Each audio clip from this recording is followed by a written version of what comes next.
Hello, welcome back. This is Becca, usually going by Nightcat or Nightcat's Meow when online, and I'm here to apologize for missing out on another. I'm kidding. That was a joke. It was a joke. This is actually going to be a real tutorial week. For those of you who have actually been paying attention to the bit of the drama with my housemate, she's actually coming along wonderfully. She's doing more for herself at the physical therapy rehab than she has in a while, and I'm even going to be in a couple of days taking her out again on a couple of errands and getting everything. I have to take her back there, but she's getting back on track. This is all really good news. And as I said, this will be an actual tutorial. Now, as I had promised, the mailer system we were looking at had a potential issue if you didn't maintain it often enough, wherein it would fill up its memory of available keys that it can remember for you to add it in the list. So what I talked about doing was showing how to let it remind you. That way, if you have a lot going on, you're busy, but you run an SL shop and you can't necessarily poke in all the time because you're busy content creating, or and the same technology can be used to do a lot of other things. If you want to keep track of coming and going, if you want to keep track of when certain functions get used for certain things, you could put in a thing that can update you by email with anything that you can detect by script. We're actually going to go over how to do that today, how to actually send you or somebody else an email from inside Second Life. So we're actually going to do this in two parts, since it's a very simple command to set up. I'm going to create just a simple little example, and then I'm going to go over a couple things that can be complicated with it and how to integrate it with the mailer we have. And yes, you could use this for setting up a text-only mailing to people if you wanted to do that. Without further ado, we're going to start these the way I usually will. I'm going to show you the command on the Wookiee. I almost said Wookiee. I've been spending too much time dealing with Star Wars stuff. On the wiki,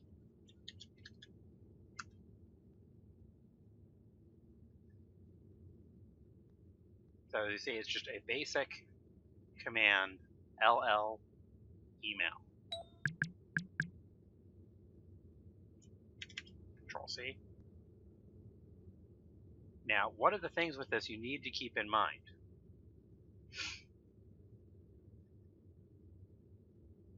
is there is a bit of a delay when sending this. And here it is. Function causes the script to sleep for 20 seconds. Every function we use causes a momentary script sleep, a momentary delay in processing, but most of them are very small. They're measured in fractions of a second. This one is 20 seconds. So when we set this up, we're actually going to have to set it up to show a little bit differently. We're going to set this up to actually be triggered in a remote script, not in your main mailer script. But we'll go over that in a minute. For right now, to just create a simple mailer, you of course have to have something to run the script in. As always, I favor the Mark I cube. We will not need a state entry for this demonstration.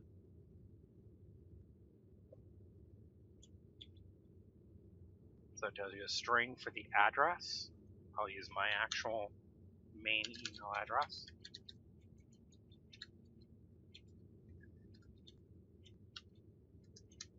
A subject line.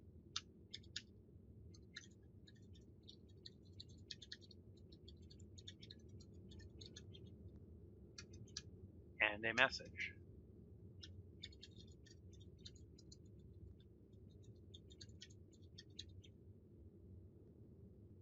That's literally all it takes. And if you've been following my tutorials so far, you can easily tell how to replace any of those strings with something of your own, even changing them dynamically.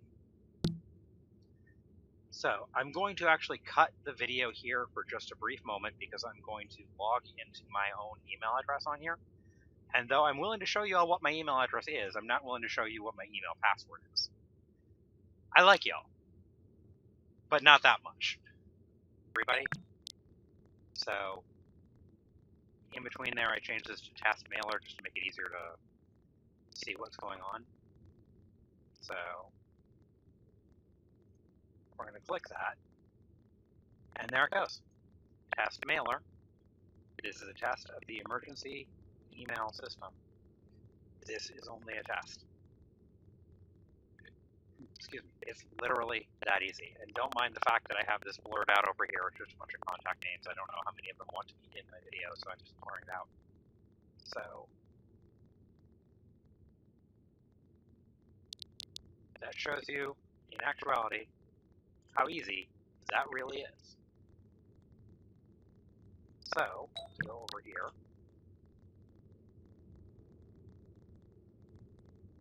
I'm going to take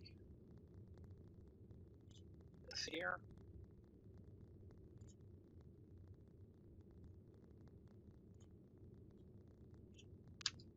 Attach it there. We're going to do the usual jiggery-pokery of creating a quick and dirty script to, excuse me, grab the link numbers real quick.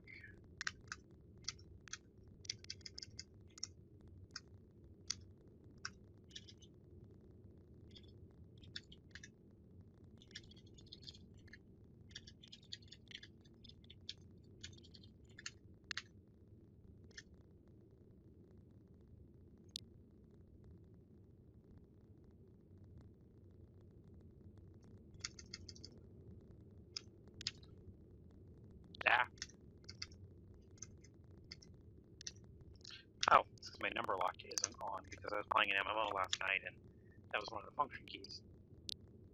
That was silly of me. There we go.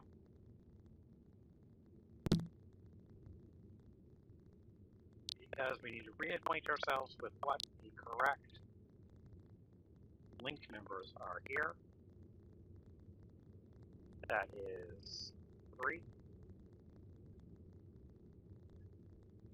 That is 4.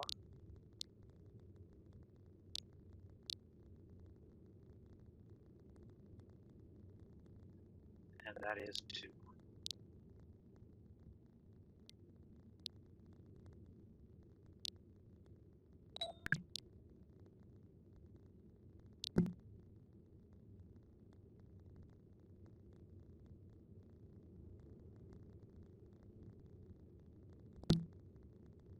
Subscribe buttons. First one is dropped in. So 3 and 4.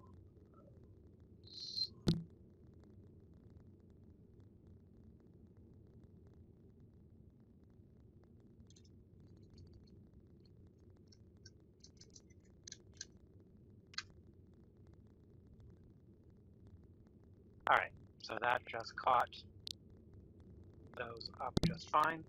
Since it's been asked before, I will remind that yes, it does try to give you a link number in here, but notice that gives a link number 2 and 3, whereas what we just ran gave us 3 and 4. So those don't always line up with what you actually need. So in order for this to trigger, we're going to have a new script. And it keeps putting these in here because it detects a change in its inventory, which was meant to cause it to reset and run all that, and you drop a fresh note card with its necessary updates in it. We're triggering it with all of this, but it doesn't do any harm, so we're not worried about that. So, link, message, integer from, integer chan, key who, string message, integer this one doesn't need another. Sure, something else. I believe I'm remembering that correctly. Let me double check.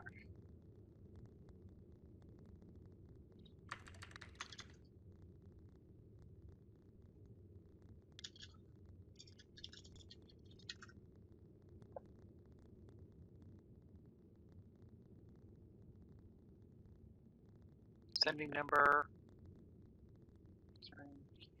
Ah, had that slightly wrong.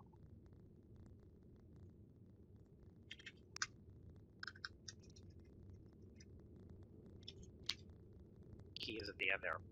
I know I've discouraged you from using the link numbers, the link message system, when I started teaching how to control prims from a central script. And most of the time, for most of what you're going to do, having things run from the central script is correct. This is one of those exceptions. The reason this is an exception is because of the very long delay caused by the email function. Because it'll put your script to sleep for 20 seconds.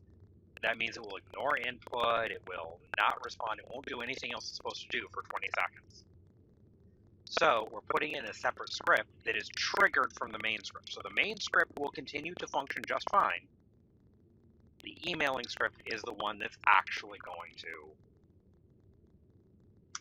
have any issue whatsoever.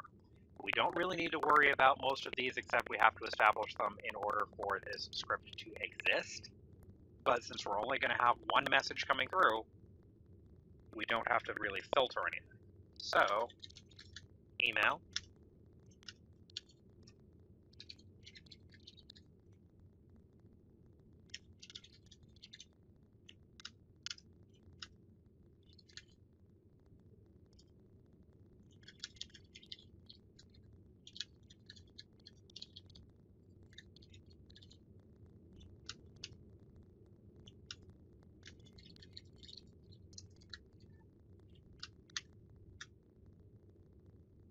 Okay, this will trigger it to send that specific message to my email address. Your subscriber list needs updating. Please come fix.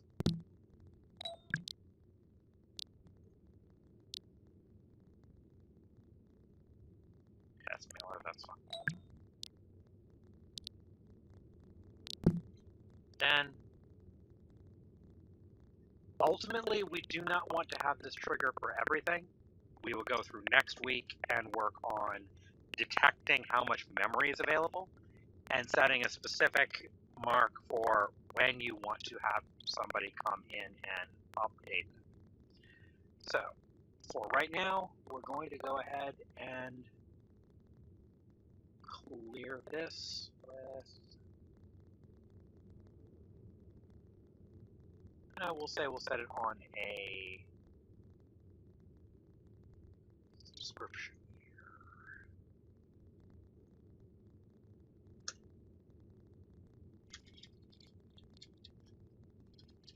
Link message. Whoops. Message link. They're formatted slightly differently. It's LSL. You should be used to the fact by now that it has quirks. All programming languages have quirks. So. And I'm going to go back here.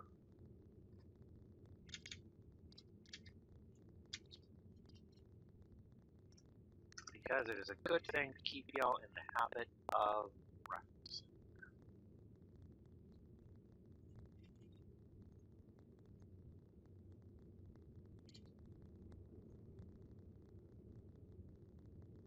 Because hitting up the wiki like that will not steer you. We found before that it's at link 2. We don't really care what that integer is. It's the equivalent. It can be filtered for like a channel. Easy enough. String message. Who cares? Because we're not filtering for that. NID.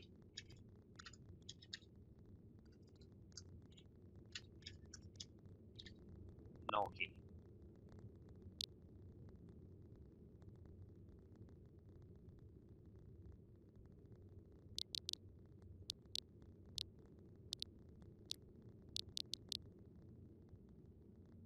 going to cut for... Oh, there it goes. Just going to cut for a moment. Alright. Again, don't mind the blurry outy stuff here.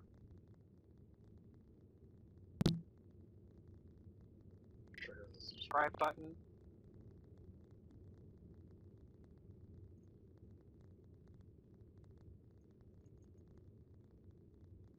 And there it is.